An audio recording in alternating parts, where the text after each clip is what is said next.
So I've got this apron. It's yellow. It's Vegemite themed. I scored this in a Kris Kringle along with some other kitchen items, but the thing is I rarely use aprons, so it's just been sitting around and I've been wondering what to do with it. Like, should I give it away? I don't know. But then I was hanging out with my friend Jack the other day and we decided to get creative with it. Jack, I want you to draw me like one of your French girls. Wearing this. Alright. Wearing only this. Put your arm back the way it was. Tell me when it looks right. Put that other arm up. That hand right by your face there.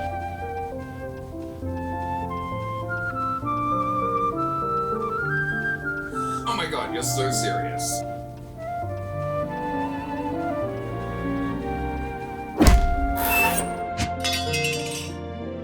Hi friends, just dropping in with a little video. Where were you? Who saw you? I know, my posting schedule is entirely spontaneous and completely unpredictable, and I'm really sorry about that, okay?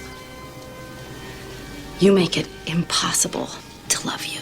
If you're new here, my name's Jake. Welcome to the Kitchen Scrap, where I just spent an entire year living on British World War II rations. And you find that sort of rootless existence appealing, do you? Well, yes ma'am, I do. So, today marks my freedom video where I get to cook whatever the fuck I like.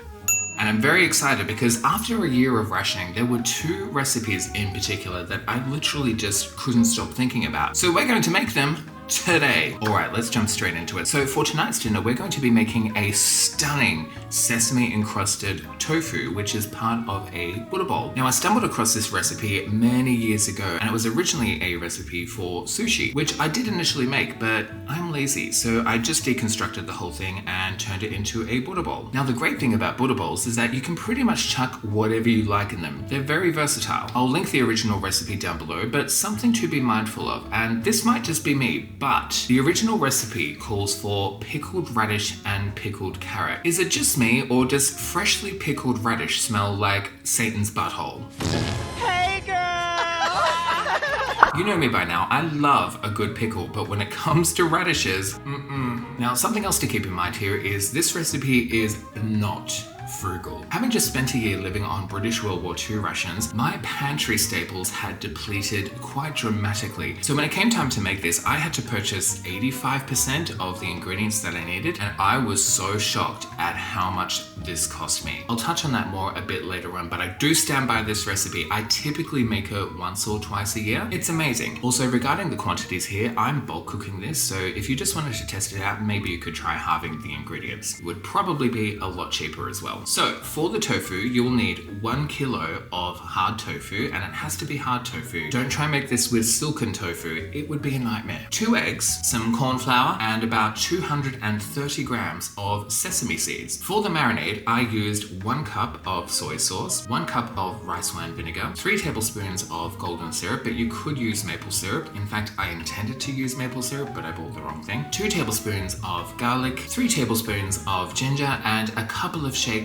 of sesame oil. Now the quantities for that sauce is just based on my own personal preference. You can play around with it and adjust it according to your own personal taste. Now when it comes to actually building the Buddha bowl, this is what I used. I cooked 3 to 4 cups of brown rice as my base, and I also chucked in 2 chicken stock cubes as I was cooking it, 1 bag of shelled edamame, a small bushel of radishes, a couple of carrots, a couple of avocados, some pickled ginger, some enoki mushrooms, some dried seaweed, fried shallots, some mayonnaise, and sriracha sauce. Now this is totally optional, but I ended up using 8 additional eggs. I know, controversial topic at the moment. However, I was gifted them and I was trying to work my way through them, and I thought this is actually a perfect opportunity to make a ramen style egg. So that's what I did, but again, it's not necessary. I think that's pretty much everything. So let's get cooking. Okay, first we need to make our marinade for the tofu. I'm just using the recipe as a guide and making it to taste, and I actually want to make quite a lot of it. So we're going to start with our soy sauce. Let's pour a whole lot of that in there. It's probably about a cup's worth. Our rice wine vinegar, maybe about half a cup. I just realized I was supposed to buy maple syrup and I bought golden syrup by accident. It's going to be fine. We're just using this as a sweetener anyway, so we'll start with about a tablespoon of that, some sesame oil, again probably about a tablespoon. I'm going to add a lot of garlic, I bought this minced ginger and it's super runny. I'm sure it'll be fine. Add lots of that as well. Again, when it comes to the quantities, just make it to your own personal taste. Now taste for adjustments. Definitely needs more rice wine vinegar. Definitely needs more sweetener. Definitely needs more ginger.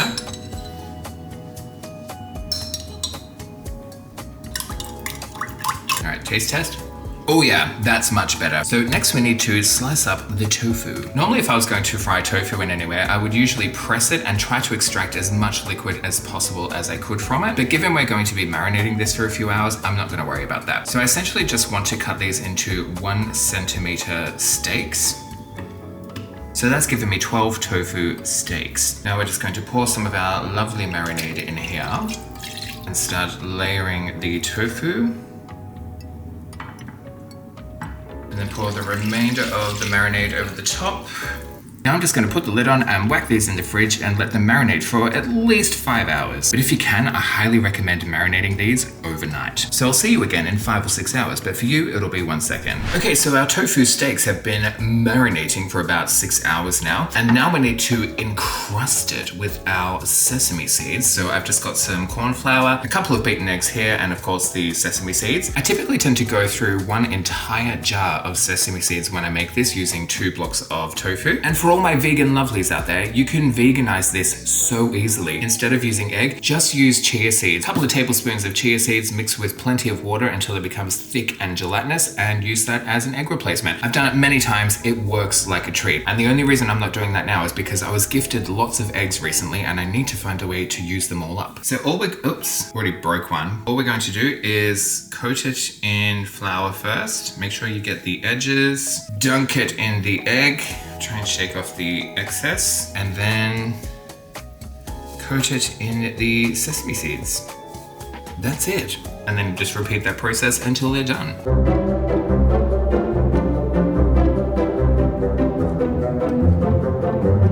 Okay, done. The tofu has been encrusted. Now we need to fry these babies. Also, don't discard your marinade sauce because we haven't finished with this just yet. Now I'm just heating up some oil in the pan. I would have preferred to have used peanut oil, but they didn't have any where I went, so I'm just using some sunflower oil instead. Just fry them off for a couple of minutes each side until they're nice and toasty golden brown. Then I'm just going to put them on a rack which is sitting over the tray to catch any drips.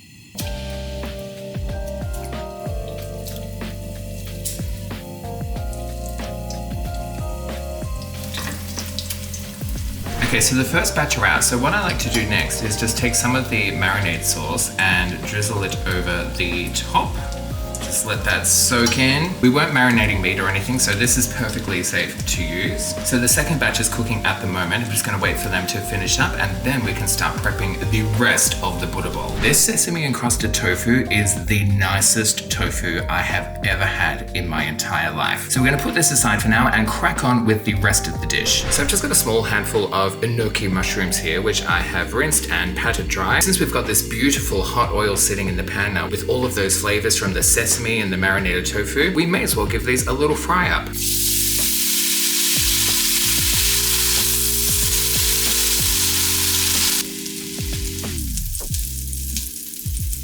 Just gonna let these drain while I do a load of dishes, then I'm going to whack on the rice and chop up all of my vegetables. Okay, I've got a few pots on the go here. Next, we're going to cook our brown rice. I've probably got about 3 or 4 cups worth here that I've just rinsed. Now, I've said this before, but fail-safe way to get perfect brown rice every single time. Just bring a large pot of water to the boil. I chucked in a couple of chicken stock cubes just for some added extra flavor. Once it's come to a roaring boil, just turn it down a little bit, chuck in the rice.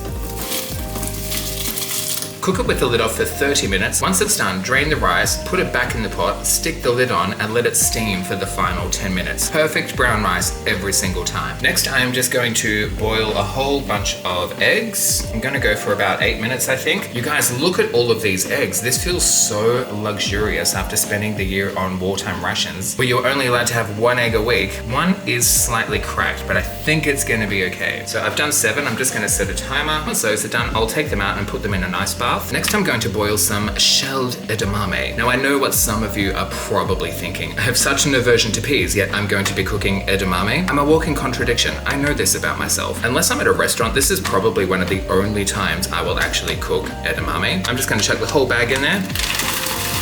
Really good source of protein. This will only take like 5 minutes to cook once the water starts boiling. Okay, so the eggs are done, and what I'm doing is using the leftover marinade that we soaked the tofu in to make a ramen style egg. I dare not call them ramen eggs because they're not. I'll have one tonight, but these will be much better tomorrow once they've had a chance to absorb all of those gorgeous flavors. Now don't worry, this is perfectly safe. I've done this a million times before and I've never had any issues. Obviously, if I'd used this marinade for any kind of raw meat, I wouldn't be using it on the eggs now. That definitely wouldn't be safe. But it was only tofu, and again, this is going to give us a fabulous source of protein. Okay, I've just gone ahead and prepped the rest of the ingredients. I'm not even sure if you can see them all on camera. There's a lot going on. First of all, the brown rice has finished cooking, so I've just put about a cupful there. That's going to be our base. We've got our ramen-inspired eggs marinating over here. I sliced up a whole bunch of fresh radishes. I cannot tell you how much I adore radishes. Grated up a couple of carrots. We've got some avocado, the edamame, our enoki mushrooms, our sesame encrusted tofu, of course, which I'll slice up in just a moment. And for toppings, we have some delicious pickled ginger. Cannot tell you how excited I am to eat this again. We have some lovely dried and crunchy seaweed, which I just purchased from my local Asian supermarket. Some gorgeous crunchy fried shallots. I didn't make these myself, I just bought these at the supermarket. And then we're going to top it all off with some mayonnaise and sriracha. So let's start building this thing. Slice up the tofu.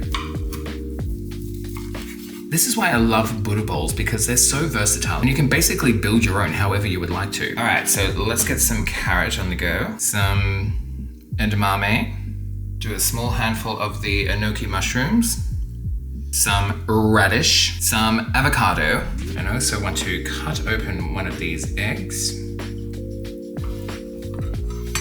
Beautiful. Those in as well. Then our sesame encrusted tofu, some pickled ginger. Now this is the point where I actually want to add the sauces. So we'll do some mayonnaise this way and some sriracha this way. So excited! Some crispy seaweed and top it off with some fried shallots. And there you have it, guys, my sesame encrusted tofu Buddha bowl. And now all I have to do each night is heat up the tofu and the rice, assemble everything again, and I'm good to go. Anyways, I need to go and enjoy this now because Mama is starving and I have been waiting a whole year for this. Back in 1996, I was 11 years old, and one day I attended a friend's birthday party. Now back then, all the parties were kind of the same. There would typically always be a large table that was just chock-a-block full of all kinds of lollies and chips and treats. We had a grand old time. I mean, they probably still do that at kids' birthday parties, right? It's been a while since I've been to one. Anyways, what I didn't know at the time is that while attending this party, I would discover a recipe that I would continue to make for the next 30 years. I mean, technically it's 29 years at this point, I'm just rounding up, but that's how good this recipe is. Now, I do only allow myself to make this once a year, and you'll see why in a moment. But to any parents out there who may be watching, make this for your kids. I promise you, they will freaking love it. As for the rest of the adults, make this for your inner child, okay? Do it. Now, funnily enough, I don't actually know the official name for this recipe. I'm sure they would have told me, but I can't remember the name, so I've just always called it Marshmallow Mousse. For this recipe, you will need 2 punnets of strawberries, a punnet of raspberries, a punnet of blueberries. Now, that's just the berry combination that I like to use. Of course, you can go ahead and make your own additions. You could throw in some blackberries, some boysenberries, some gooseberries, some snozberries. Snozberries? Who ever heard of a snozberry? You will also need 300 mils of heavy whipping cream, 300 mils of a nice French vanilla yogurt. Don't try and use natural or Greek yogurt for this. Now's not the time to try and make this healthier, okay? Make sure you get the good shit. And last but not least, you will need approximately 230 grams of marshmallows. Now, I don't actually know if you can get these outside of Australia, but here, the main marshmallows that you can buy at most supermarkets are Pascal. And you'll want to make sure that you get the bag that has both the white and pink marshmallows inside. I mean, at the end of the day, it is jam-packed full of berries, so it's technically not the worst dessert that you could make. The problem is, it's so freaking addictive, it's really difficult not to devour the entire dessert on your own. Hence why I only make this once a year. So, let's get cooking. Okay, first things first, you want to get all of your fruit or your berries, whichever you decide to use, washed and prepped. So I'm using strawberries, raspberries, and blueberries. I have reserved a small bowl of each for later use when it comes to decoration, but for now I just want to chop up the remainder of the strawberries. I've probably used about 2 punnets worth, 1 punnet of raspberries and 1 punnet of blueberries.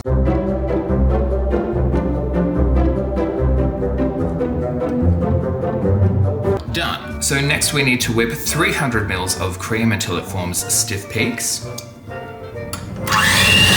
It's not too late to whip it. Whip it good. Okay, that's lovely and thick now. Next, I'm going to gently fold in 2 of these little 150 gram tubs of classic vanilla yogurt. I just wanted 1 300 ml tub, but this is all that I could find.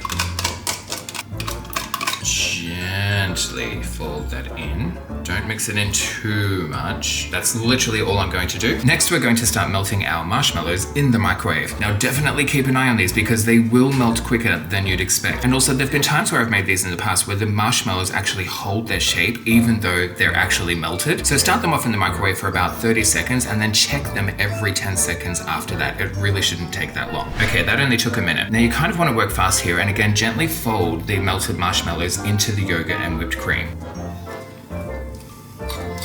Just get it in the bowl as quickly as you can and start folding.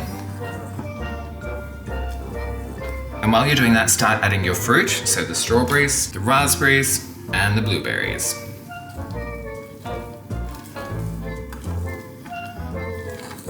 Now it is going to seem a bit runny at first, but this will set in the fridge. And that's literally all you have to do right now is put this in the fridge for a few hours until it's set. And don't forget to taste test because oh my god, oh how I've missed you. That is just so good. It is absolutely heavenly. And then we have a cute little dessert with lots of fresh berries. This is not what I plan to do at all. I did put some of the marshmallow mousse into some silicone molds, which I've never done before, but when I tried to turn them out, they just completely fell apart. My original plan was to have 3 tiered domes of marshmallow mousse with strawberry petals creating like this big lotus flower, but it didn't work and this is the best that I could come up with. I mean, to be perfectly honest, normally I would just grab a big spoon, slap it in a bowl and away I go. But I thought I might attempt to inject a little bit more sophistication into it this time. However, it doesn't detract from the flavor whatsoever. It's such a quick and easy, simple dessert. I promise you, if you make it, you will love it. I've been making it since 1996. But if you do make it, let me know what you think.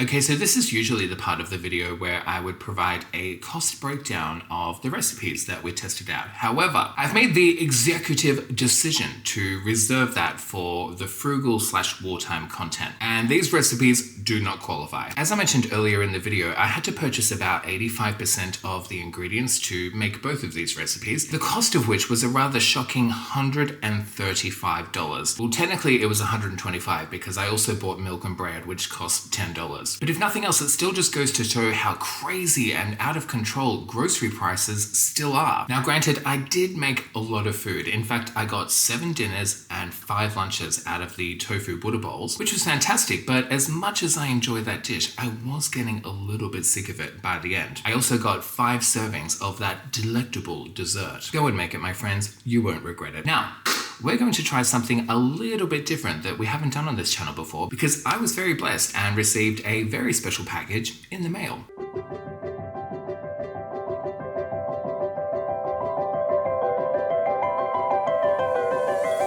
Okay, so it's currently Wednesday, the 19th of February, and today I received a very special package in the mail. A lovely friend of mine has sent me some books. Now, I don't know what they are, so let's open it up and see what's inside. Very excited. All right, let's open this up. Ooh. I'm going to read that later. Oh my god, everything's all wrapped up in its own individual little scarf materials. This is so beautiful. Let's see what's first. So up first, we have Good Housekeeping's Appetizer Book, published in Chicago, Illinois.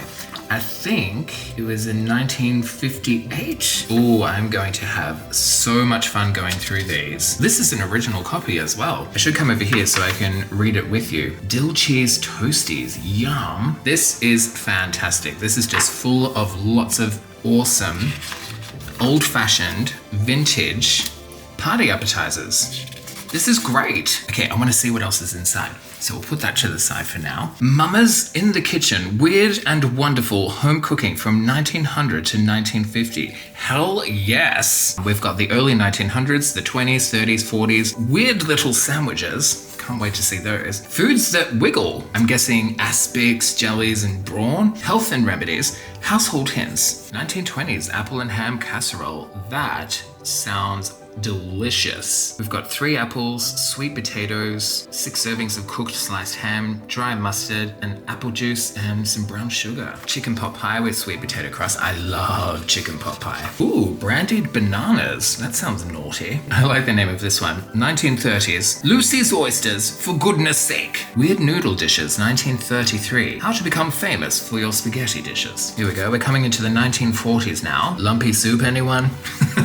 What's in it? 2 onions sliced thinly, 5 cups of beef or chicken broth, 2 tablespoons of butter, and 1 large potato diced. I mean, at the end of the day, isn't most soup lumpy? I just love that they called it that. This was a delicious and inexpensive filling dish that many Americans of Eastern European descent fed their families during hard times. We're still in the 1940s. Volcano potatoes, chocolate orange crunchies. Yum. I did actually make crunchies last year and I filmed it, but I ended up deleting the footage because I hated it. But the crunchies themselves were actually really yummy, so I can only imagine how good the chocolate orange crunchies would be. What else have we got in the 1940s? Chocolate apricot cookies, spiced apple pie, tongue sandwich, anyone? You know, I don't think I've ever tried tongue before. I think that's something we're going to have to explore on the channel at some stage. And also, am I crazy, or does tongue sandwich sound like a really good title for a memoir? Food for thought. Here we go. Foods that wiggle make my stomach jiggle. Like my stomach needs to jiggle any more than it already does. We've got Mum's lemon meringue pie. Love lemon meringue pie. Cherry chiffon pie. Chocolate chiffon pie. Cabbage and grapefruit salad. In jello or surrounding jello. It calls for 1 package of lime jello. Look, I'm gonna be honest, after my brawn experience last year, I'm not sure how game I am to experiment with the jellies. At least for now. Especially something like this. Corned tongue in aspic. I think we'll be giving that one a miss. Sauerkraut jello. I love sauerkraut. 2 cups of sauerkraut, the juice of half a lemon, 1 package of lemon jello, 1/8 of a teaspoon of salt, some boiling water, and some paprika. You know what? Even though I just said that I would give the jellies a miss, I'm kind of keen to try this one just because it sounds so strange. Okay, now we've come across the section for No Way. Children's ice cream flavors in 1947. Watercress sherbet, spinach ice cream, and carrot ice cream. With the appropriate amount of sugar, I can see how some of those could work, especially the carrot ice cream. We've got brains and eggs. Orange Way. Heat 1 pint of sweet milk and the juice of 2 oranges slowly until the curds are formed. Strain and cool before drinking. Oh, it's a drink. That recipe looks like it comes from the year 1900. I think we're going to end up creating a whole new series of just the weird, wacky, and wonderful vintage recipes of the past. That's fantastic. I can't wait to try some of the recipes in this one either. Moving on. What's next? I actually need to grab a chair. Hold on. So up next, it looks like we have some little magazines. The first one is Unusual Old World and American Recipes. All right, let's have a look. Do we have a date for this one? I'm not sure we do. My guess is that it could have been printed anywhere between the 50s and the 70s. We've got a sour cream coffee cake.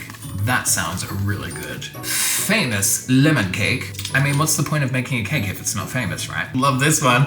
Tunnel of Fudge. Get your minds out of the gutters. Please. This is a respectable YouTube channel. Sausage cake. 1 pound of pork sausage. Wow, this has a lot of sugar. 1.5 cups of firmly packed brown sugar, then 1.5 cups of sugar, 2 eggs, 3 cups of sifted flour, some ginger, baking powder, some pumpkin pie spice, some baking soda, some cold strong coffee, raisins, and chopped walnuts. I think we've got to try that one as well. So this one has lots and lots of cakes and jellies. Strawberry sour cream mold, 2 packets of strawberry gelatin, some boiling water, some frozen strawberries, 2 bananas, some chopped nuts, and a pint of dairy sour cream. They're not wrong, there are definitely some unusual recipes in this little booklet here. Next up, we have 250 ways of serving potatoes. And here I was sitting here like a fool thinking there were only about 9 or 10. There are lots and lots of potato recipes in here.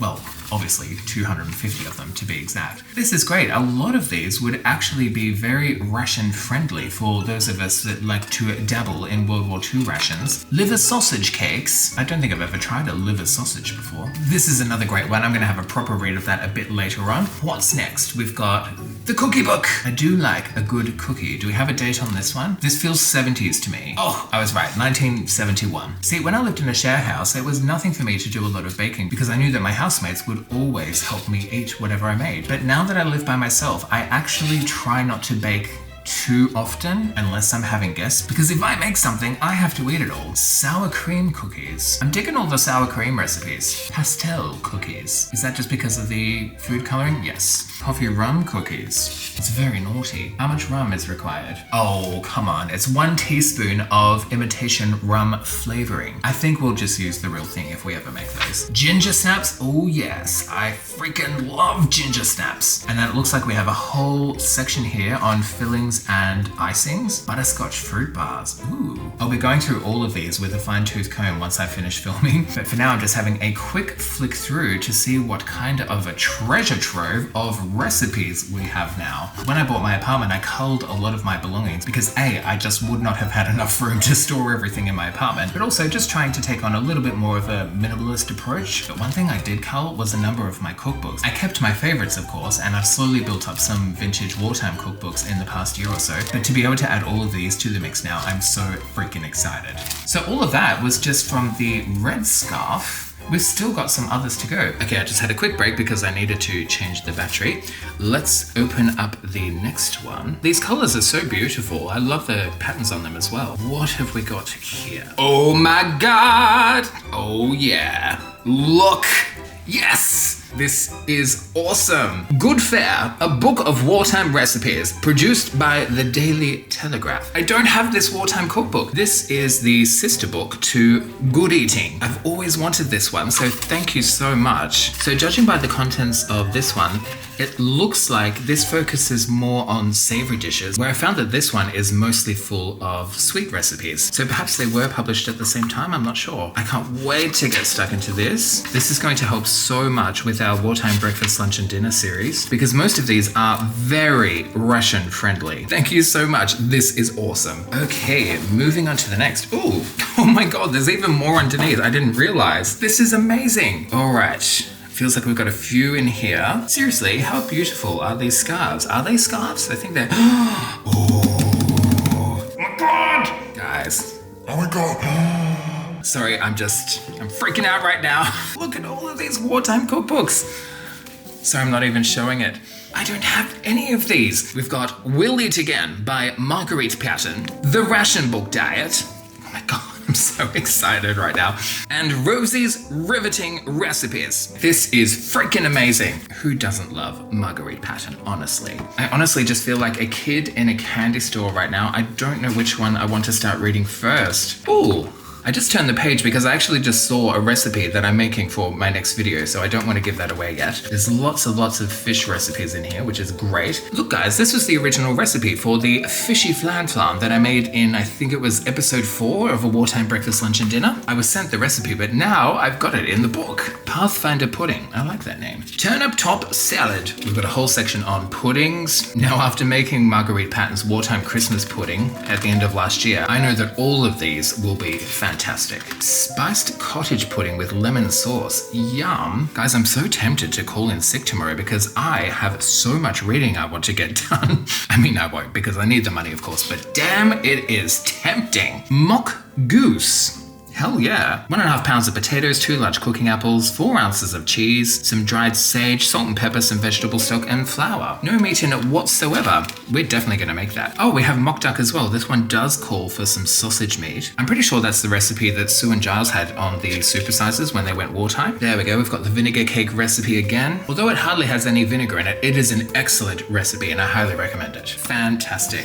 Next we have Rosie's Riveting Recipes, which is comfort foods and kitchen wisdom wisdom from 1940s America. This is great because I actually don't have many recipes at all from 1940s wartime America. Got a handful, but not many. I'm sensing a whole new series coming out of this book. Soups and salads, eggs and cheese, fish, poultry, and meats. Oh, and then vegetables, potatoes, starches, and legumes, stuffings and dumplings, breads, desserts, canteen, recipes for larger groups. Mama needs to sit down again. I am no spring chicken anymore. I'm going to be turning 40 in 1 month. I can't freaking believe it. Victory chicken pot pie, home front rice, and chicken casserole. And if I'm going to eat meat, it's typically chicken or fish. Oh, it looks like there's lots of awesome chicken recipes in here, and I'm all about it. Victory meat pie? Oh, look. Guys, 1 cup of cooked peas. I'm sorry. I'm afraid it can't be done. But I am curious to see what the recipe quantities call for. So far, most of them kind of seem on par with the British wartime recipes. Maybe not so much these meat ones per se, but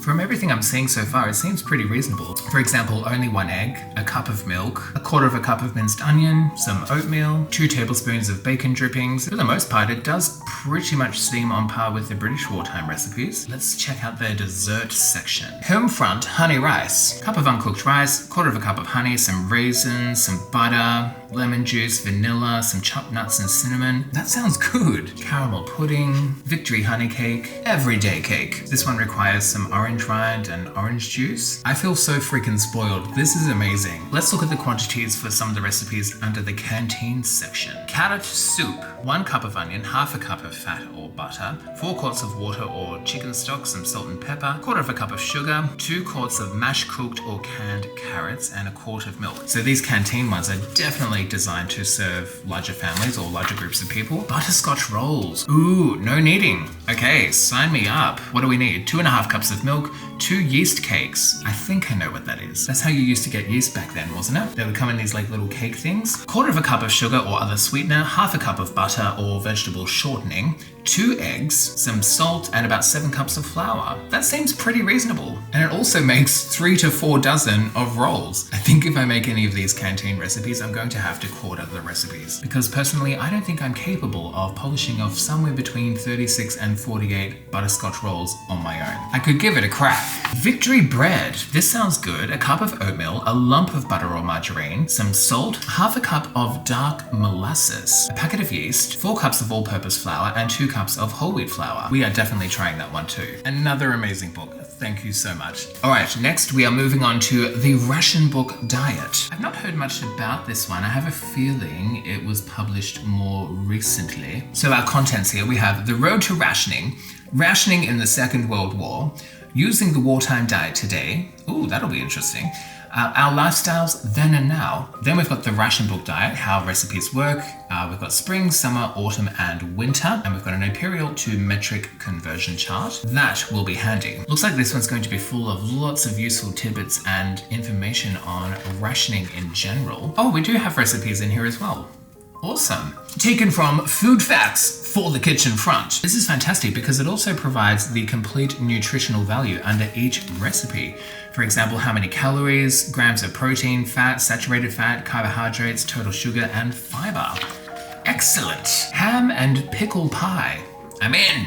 This sounds good. 8 ounces of ham or gammon, 3 spring onions, 5 tablespoons of spicy mango chutney. That is the first time I have seen mango referenced anywhere in any of the 1940s cookbooks that I have. We need some parsley, some King Edward potatoes, some mature cheddar cheese, and 3 tablespoons of natural yogurt. So it's a pie without a crust and it's just topped with the mashed potato. That is another one we're definitely going to have to try. We are going to be very, very busy trying out all of these freaking amazing recipes. Ooh, malted brown bread. I love malty things. Mainly Maltesers, but I know I keep repeating myself, but this is just so awesome. It was only a few weeks ago that I was saying how I really wanted a new wartime cookbook, and now I have this absolute treasure trove of cookbooks, and they're all vintage or wartime recipes. It's amazing. I'm feeling very, very blessed right now. Okay, let's unwrap the final little package. See what we've got here. What? Oh my god, it's a big mama book. The Alice Bradley Menu Cookbook, Menus, Marketing Lists and Recipes by the Principal of Miss Farmer's School of Cookery.